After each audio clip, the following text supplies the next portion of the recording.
And it was the most dangerous negotiations, the one you don't know you're in, because the real gist of a negotiation is not whether or not you got an agreement. The gist is implementation. We used to say yes is nothing without how, and now we say yes is nothing. How is everything. Hello and welcome to Minter Dialogue, episode number 322. Today is Sunday, the 7th of April 2019. And this interview is with Chris Voss. Chris was the former FBI lead international kidnapping negotiator, and he now runs Black Swan Group, a strategy consultancy. He's also the author of the negotiation bestseller, Never Split the Difference. In this conversation with Chris, we talk about the art of negotiation, the art of making a deal, the role of negotiations in business and in life, how to distinguish between real and fake opportunities, and the role of calm. We talk about the BATNA and various other negotiation techniques, as well as some of his experiences, and the importance of empathy in negotiating, among other big topics.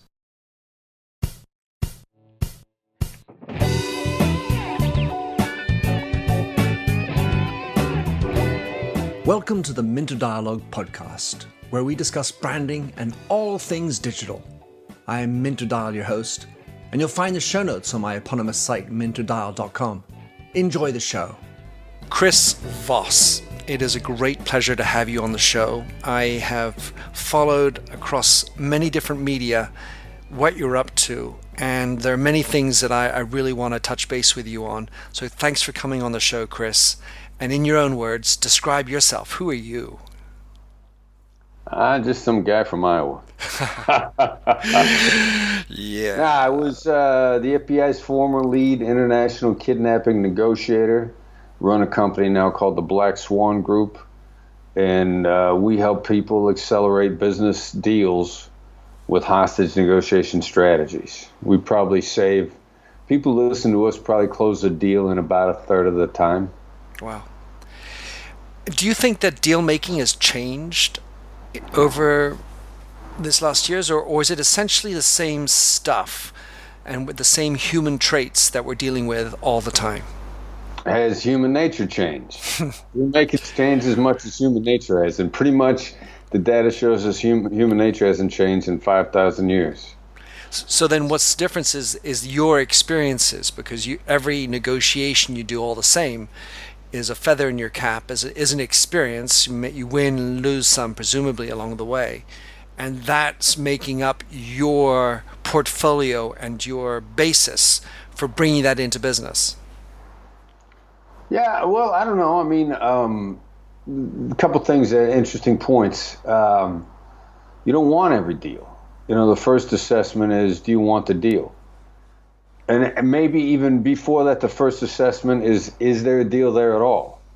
I mean, rough guess, no less than 20%, probably closer to 80% of the business opportunities people encounter are fake opportunities. And so one of the reasons why so many people, when we coach them, cut so much out, give themselves back so much more time is, how do you assess whether or not it's a legitimate opportunity right up front instead of, there's a saying in sales, it's not a sin to not get the deal, it's a sin to take a long time to not get the deal. And that's one of the reasons why we accelerate deal making so much is, we're going to put, it's counterintuitive, but we're going to put some screening devices in a communication right up front to find out whether or not it's a fake deal. One says that at some level you're always selling yourself. And I'm just wondering if you could put a containment element to how much of business is negotiation. Because at some level I could say asking someone for a cup of coffee is a negotiation. Getting a date with somebody is a negotiation. Then asking for $1 million contract is a real negotiation. So how do you frame when and where negotiation stops and starts? Somebody's trying to get somebody else to say yes, you're in a negotiation. If the words I want are in your brain, you're in a negotiation. The most dangerous negotiation is the one you don't know you're in. And I love the cup of coffee analogy because ran across a speaker not too long ago. He started a website, I think, called Secrets, where he encouraged people to send him their secrets anonymously. He's telling me he gets a brand new, still in a wrapper, Starbucks cup, sort of as proof of identity. And the person sent him a note that said, "I give decaf to people who are mean to me." Now, as a negotiator, I would say that was a negotiation. And it was the most dangerous negotiation is the one you don't know you're in, because the real gist of a negotiation is not whether or not you got an agreement. The gist is implementation. We used to say yes is nothing without how, and now we say yes is nothing. How is everything. So you're in a Starbucks and you engage in that negotiation poorly, and that poor schmuck is like, wow, I'm building up a tolerance to caffeine. It just doesn't give me the same kick that it used to. Well, so then there is this notion of how, and maybe transparency in the mechanisms and the ability for other people to say, well, he's a real shit or not, is more accessible than in the past. What makes it more accessible? Well, the fact is that if I'm having a negotiation, you don't even know about it, by the way. I'm negotiating with you, Chris, and I employ some bad things. Then Chris goes off and tells that some other people. That's sort of where it was 30 years ago. Now, Chris can go up and type a little post on Twitter or something like that, Minter's an asshole, and now more people know about my deviousness. Yeah, interesting. That saying, do something right, 3 people know about it, do something wrong, 12 people know about it. That was invented before the internet. Yeah. So I think word of mouth has been something we should always be conscious of. Right. So I don't know if it's any less or any more. There's so many trolls out there that we're going to expect negativity. I mean, at this point in time, if I got 4 people criticizing me, I know I got 40 people that are on my side. So, we are, I think, the media, social media, the feedback we get is to be ultra concerned about rock throwers, critics, trolls. But is it any more of a problem in our day-to-day operations? That's an interesting question. So, Chris, in your background, and I have one very long-term friend who has also been a negotiator in similar space to you, and I wonder, you've been in this tough negotiation world, and how do you describe the transferable skills that come from the world of negotiating hostages to getting that cup of coffee, or obviously more mundane business matters of getting a $1 million contract, or saying getting a new supplier? The skills are 1,000% transferable. I mean, there were moments when we wrote the book Never Split the Difference. They were aspects of hostage negotiation, and there's really 2 types of hostage negotiation: contained, where you got the bad guys trapped in a bank or wherever, and you got them surrounded, and then there's uncontained, which is kidnappings. So I thought that there were elements of both that didn't really apply, and since the book is out, it all applies.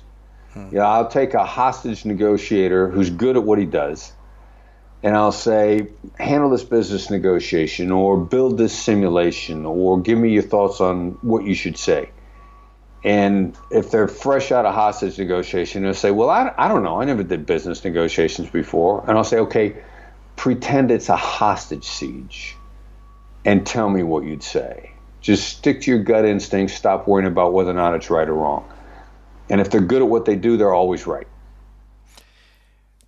One of the things that struck me in speaking to my friend Laurent about this is that when you're in that kind of a situation where life and death is a reality, and then you come back into selling more lipsticks or, more widgets, and it's just not exactly the same weight. How have you managed that personally, Chris? Yeah, well, the same way everybody should. Our biggest problem is our biggest problem. And so if I get bent out of shape today because my internet didn't come on, I should spend some time volunteering in a cancer ward if I want to be reminded what real problems are. And I get far enough away from the actual life and death scenarios. I've been out of the FBI about 10 years now. That I've forgotten. It's been over 10 years since I was in Baghdad, and the people I interacted with might be mutilated just because they spoke to me, and some were. So it's a perspective that we all lose. It's a human nature perspective, and you don't got to go to Baghdad to remind you that your life is probably pretty good. So you founded the Black Swan strategy consultancy. So first of all, I wanted to know. we're a bunch of ballerinas. That's right. How did that was a movie. I'm sorry. Right, of course. I love ballet. What I was interested in is the link between negotiation and creation of a strategy, and help us understand why it's negotiation that helps you become a strategy consultant. Find us that link. Well, we're negotiation consultants and coaches. The skills are applicable to all sorts of human nature, human interactions, whether it's leadership, whether you're leading, you're managing up, you're managing down. But we focus on negotiations. And, there is a limitation. The strategies only apply where people are involved. Right, got it. So I was listening to a recent CNBC interview that you did, Chris. And so it's very topical. It's very United States because it deals with the President Trump. And Who? Yeah. No one knows about him over here. And you were commenting on the negotiation style of Trump and specific to the federal shutdown and everything. And you said people make their decision over what's the biggest loss. Right. And I was like, I stopped in on that. I was like, all right, so that assumes that they know their biggest loss. Because, like you said in the beginning, do you know you're in a negotiation? Have you done the work to think what is your biggest loss? And then I just wanted to parallel that with something that I learned at business school, thanks to my wonderful Belgian negotiation teacher, Ingmar Diekeritz, which was always know your BATNA. He used this term, the BATNA, the best alternative to no agreement. And he said that is what you always need to establish. So can you help me through understanding the notions of the biggest loss versus the best alternative to no agreement? Yeah, all right. So let me bash BATNA for a little bit. Go for it. BATNA. That's what I remember. Now, BATNA is an intellectually sound concept, and intellectually sound, and I understand. I mean, I interacted with the Harvard people. I met Roger Fisher a few times, the guys that invented this, and I know why they invented it. They want you to not be held hostage in a negotiation. They want to give yourself psychological out, saying like, look, if I don't make this deal, I got somewhere to go. Now, that's intellectually sound. Unfortunately, it's emotionally fraught with peril. Because now, if you're determined that you have to have an out, you've just taken yourself hostage. What do you do if you got no BATNA? I find it irrelevant. Because I started out with negotiations going like, don't talk to me about BATNA. We got to get in here and we got to do a good job without allowing ourselves to be taken hostage by BATNA. So then to take it further, when we're teaching, myself and my son and the other people that taught along with me in business school, now I can change your performance by moving your BATNA. Your BATNA is an artificial construct that you create in your head. And so we thought, all right, so since it's not real, what happens if we tell people they have to do better because we raise the BATNA? And lo and behold, they do better because we change this artificial imaginary construct. And we said, all right, so let's lower the BATNA and see if we can change their performance. Understanding we didn't change a single actual condition that existed in reality. We changed this pretend construct. And we lowered the BATNA, and you know what? They did worse.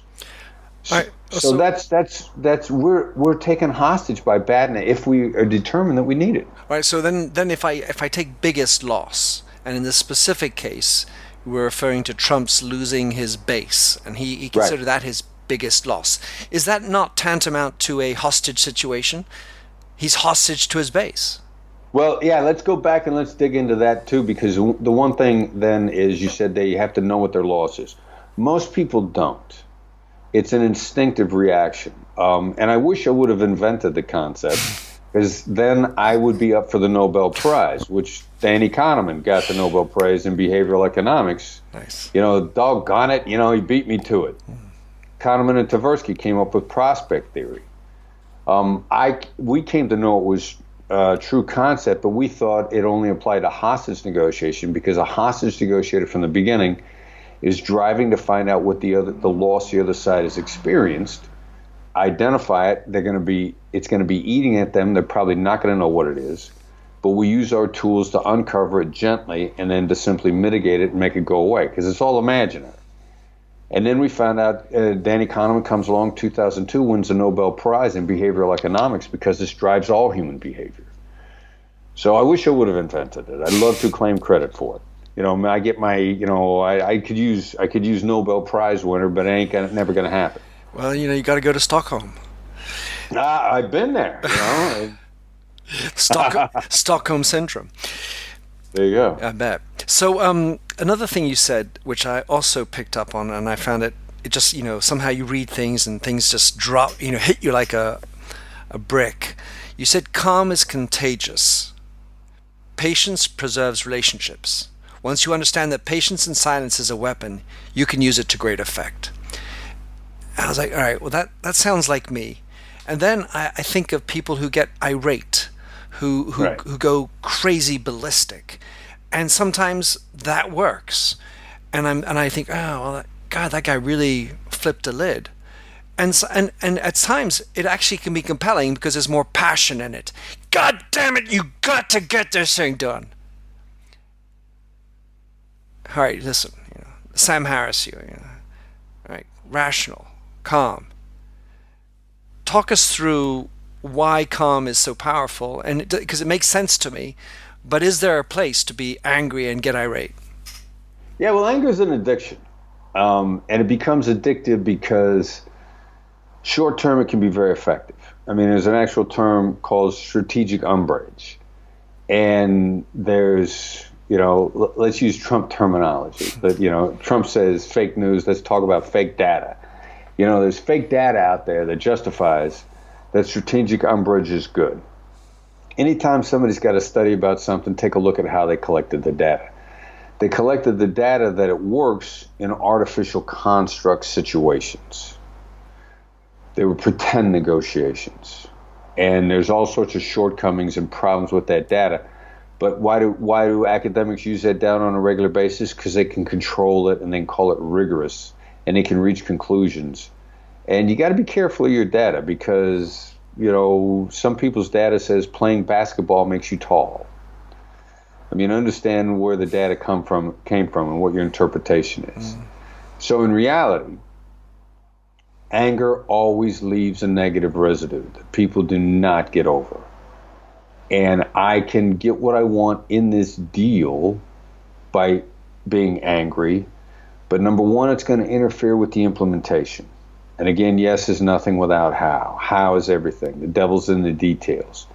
How are you going to implement if you're still stinging from the toxic anger I used to get the deal? So I'm going to be lucky if the deal gets implemented at all. And I can guarantee you that if I took you hostage with my anger, your implementation is not going to be at 100%. And now, how anxious are you to deal with me again? Well, I'll fear you. If and you screamed at me and you got angry at me, well, there might be a domination component, but there's definitely, I'm not really keen to be screamed at again. Right. And so, and this is an affliction of us recovering assertives. Donald Trump's natural born type is assertive. My natural born type is assertive. I've gone down this path. How many deals does Donald Trump get in any one location before he has to move on? One or two. He hasn't put up a building in New York City in 30 years. He had the what was supposed to be the largest real estate development in the history of mankind, the West Side Railroad project. He'd had several stunning successes up to before then. The Grand Central Station, phenomenal success. Trump Tower, phenomenal success. Woolman Skating Rink, phenomenal success. And then suddenly he can't get anything done. And he ends up, if you dig into the history of the West Side Railroad yards, he planned to put up the tallest building in the world there. It was going to be the largest real estate development ever. And then it just went away. And it went away for 30 years because he wouldn't give up his piece to it, and no one would do business with him. And now the West Side Railroad yards are being developed without his involvement. And that's what happens to the assertive negotiator. He uses anger to get their way, because I remember hearing stories of Trump being in business negotiations where he kicked chairs across the room and got his way. And then all of a sudden, no one talks to him anymore. And he doesn't put up deals. He goes to Atlantic City, several stunning successes with casinos. Then all of a sudden, nothing. And that's what happens. An assertive has to go from place to place to place because they burn people out, and then no one will deal with them ever again. That's exactly what he's starting to experience now as president, and how we got into the shutdown, because he had several negotiations with opposition political party Democrats, and they thought they reached deals with him, and then he changed his mind. And they thought they had the shutdown averted, and he backtracked and he yelled at people. And now, no people that deal with him, they're tired of getting yelled at, and they don't know what he's going to do. And you're starting to see what happens to the assertive, angry, threatening negotiator. People just get tired of their act and they stop doing business with him. So I want to pick up on one maybe connecting thought, which is on the other side of assertive, he also says, I really want loyal people. And what it makes me think of is that as an assertive, you necessarily repel, and therefore that's what he's looking for to compensate for the repulsion. Yeah, they're only, to the assertive, there's only two people in their world, the enemy and the conquered. There aren't any peers. There are only the people to be conquered and those that have been conquered. And the vast majority of us don't fit into either of those two categories. And the conquered, in this case, he equates them to being loyal. Right. He always says, I want loyal. All right, the other thing I wanted to ask, because you've done this in so many places around the world, Chris, is we have cultural differences. You know, so calm, I would almost say, let's say, the Japanese have it in on calm.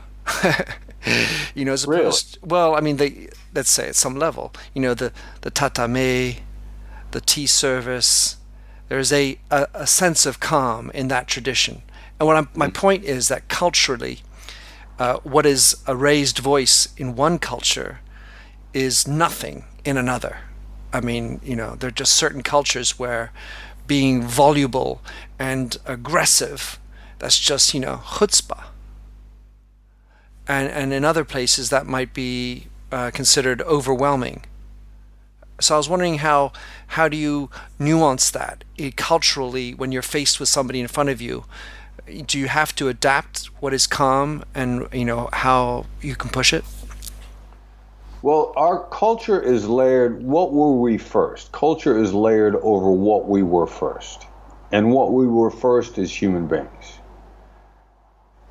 Everyone's born with the same basic architecture in our heads. It's called the limbic system. Everyone has it. It's all the same components. It's very much like the respiratory system. It operates pretty much the same way. You can control your breathing to some degree, but by and large, your respiratory system kicks back into gear. It's unconscious. It's the same way as your emotional architecture in your brain. Now, while there are many different cultures in the world, psychologists and psychotherapists around the world have one book that catalogs our dysfunctions, the DSM, the Diagnostic Manual of Mental Disorders. And there's one book for the globe. There isn't a book for Arabs and a book for Asians and a book for Western Europeans. We're all in the same book. and hostage negotiation skills. That's why myself and the other hostage negotiators you're acquainted with use the same basic skills regardless of the continent that they're on. But I mean, looking in the eyes, for example, I'm told, there's sometimes you should duck the eyes and not be aggressive with the eyes. If I show you the palm of my hand, for some people that might be very dirty, especially if it's the left hand.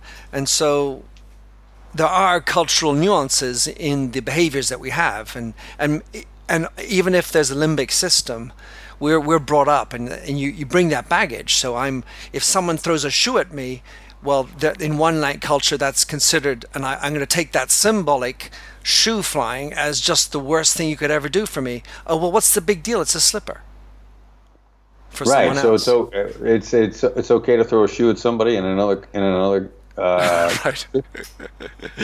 Yeah. So the shoe flying is essentially a Middle Eastern issue, and I'm not specific to it because I don't know. I've never tried throwing a shoe, but you do have cultural context for behavioral tics or behavioral signals.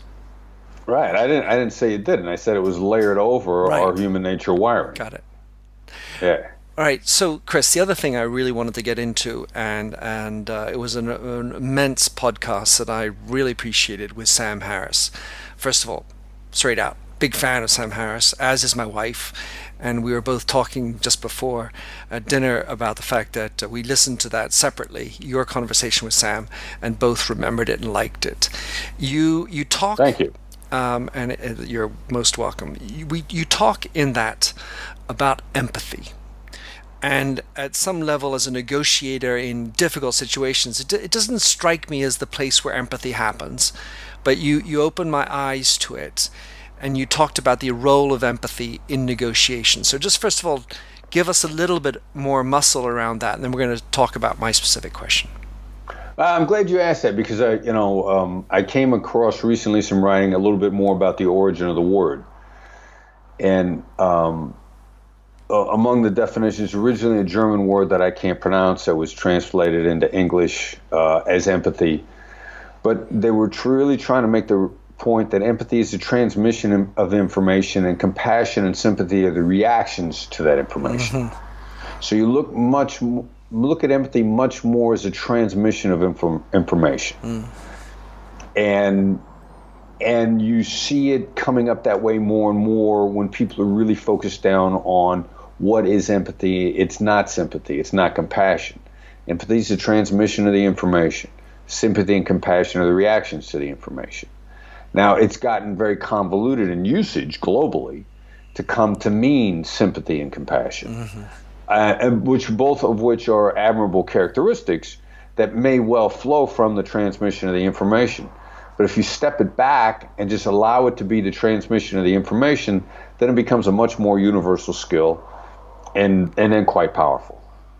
Well, so we are talking about cognitive empathy, where it really is something... Goleman's definition. Yeah, where you can see it coming, you understand it, the context, the individual in a certain situation, you see the emotions, and you can configure.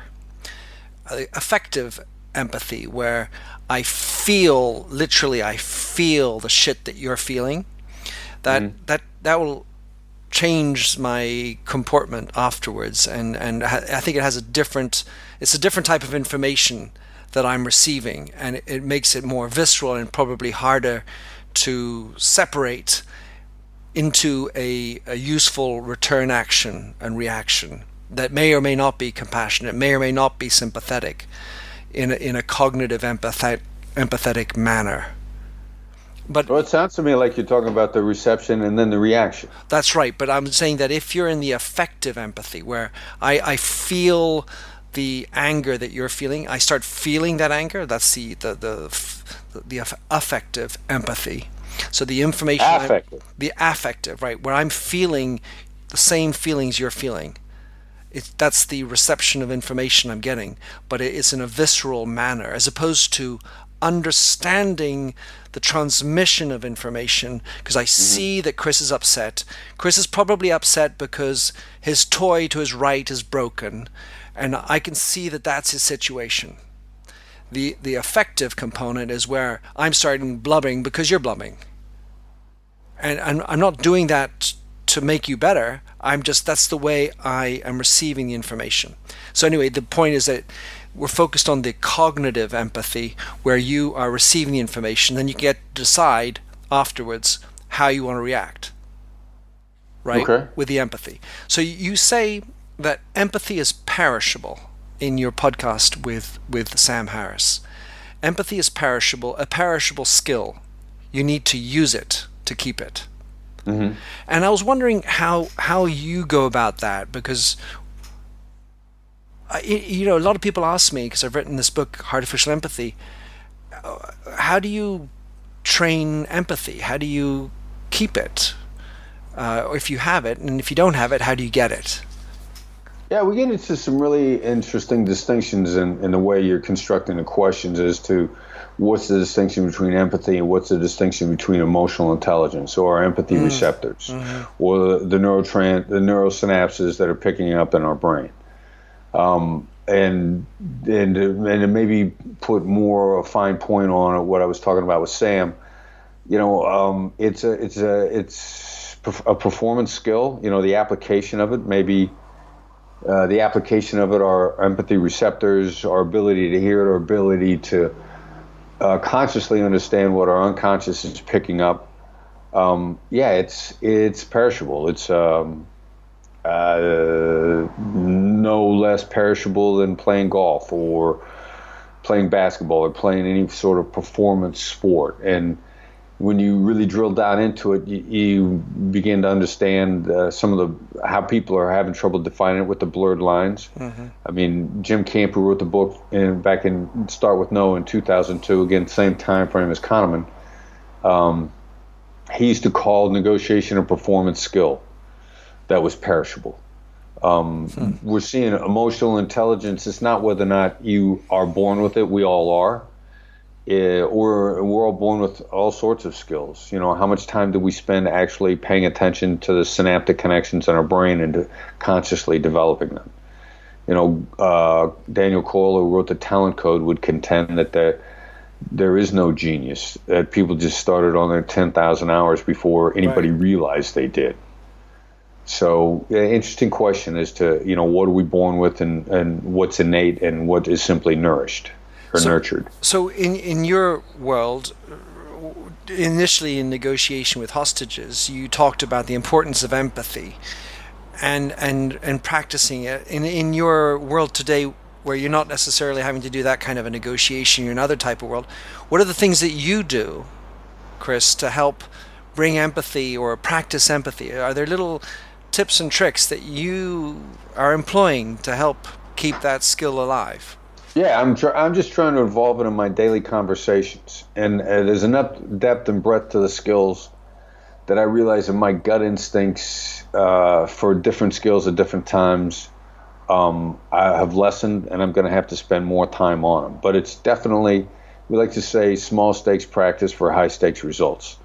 Going back to getting a cup of coffee or ordering something. I mean, these are opportunities to take a few moments to apply some of the skills. And as a mercenary and as a missionary, whoever you do it with, they're going to really appreciate the moment. They're going to feel seen and heard. They're going to feel less like a robot behind the counter and more like a human being that the other person recognized. So the fringe benefit is it's going to make most of your life a lot more enjoyable because you make the people around you much happier. The mercenary benefit is, you're just trying to get better communication. Right. So in a mercenary environment where you have a specific task and an outcome that you're looking for, you're employing empathy for a specific result. But there you're very consciously employing empathy. Is that what you said? So therefore, at some level, the cynic might say, well, that's being manipulative because you're really just doing it in order to get the outcome for you. Right. Yeah. Well, the cynic is going to complain about everything. Is that not true? I mean, it is true, especially in today's world. Right. One man's influence is another man's manipulation. You tell a woman she's beautiful. Well, you're just trying to get something out of her. But it's a good thing for people to consider because it comes up on a regular basis. And what I typically do is I'll pull out my phone and say, how many of you have these? Well, everybody does.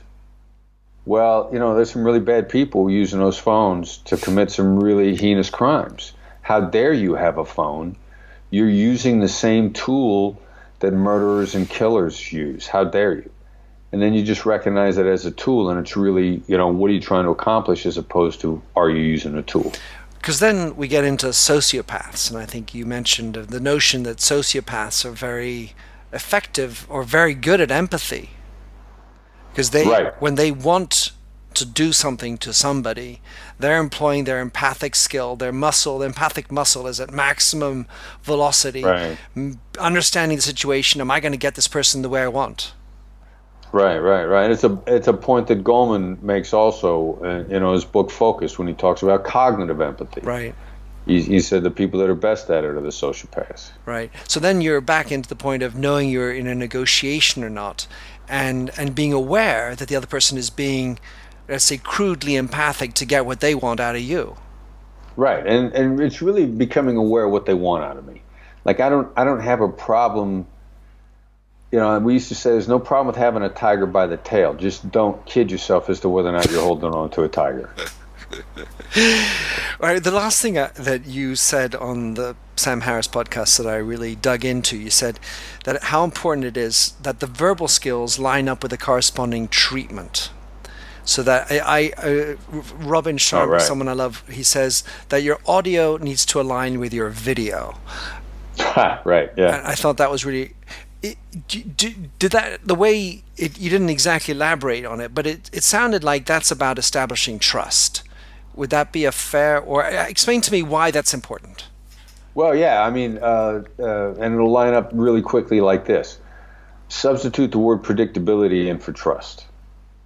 All right, so if you say one thing and you do another, either you're unpredictable or it's predictable that you will not do what you say. And if you say one thing and your actions line up with what you said, you're now eminently predictable. And as a consequence, trust flows really strongly from being predictable. People know what to expect from you. They trust what you're going to do. Beautiful. Chris, thanks for coming on the show. I'm going to give you back your time.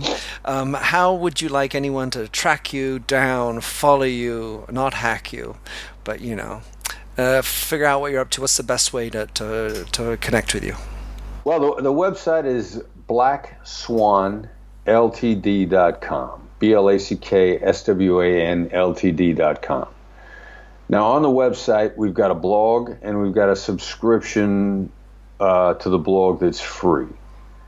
You subscribe to the blog, you're going to get a concise once-a-week email from us, very useful negotiation tips, emphasis on the word concise, and then it's also the gateway to everything else, training announcements, discussions of other free training material. We got a lot of material that's free. We push a lot of content out there to supplement everything else. And so you take advantage of the resources that we offer you for free, you're going to get a long way. You're going to get a lot of good at it.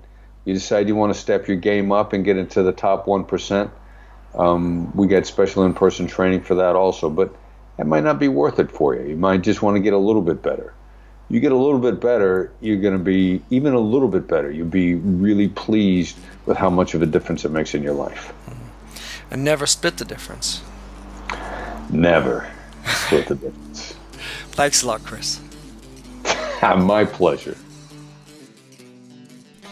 Thanks for having listened to this recording of the Minter Dialogue Show. You'll find the show notes and other blog posts on minterdial.com. If you enjoyed the show, please like the handy Facebook button, or better yet, head over to iTunes to give a rating and review. But first, relax to Josh Sachs's Finger Paint. Oh, fill me with all your colors, any different way to rid me of the gray, and heal me with all your imperfections that you mention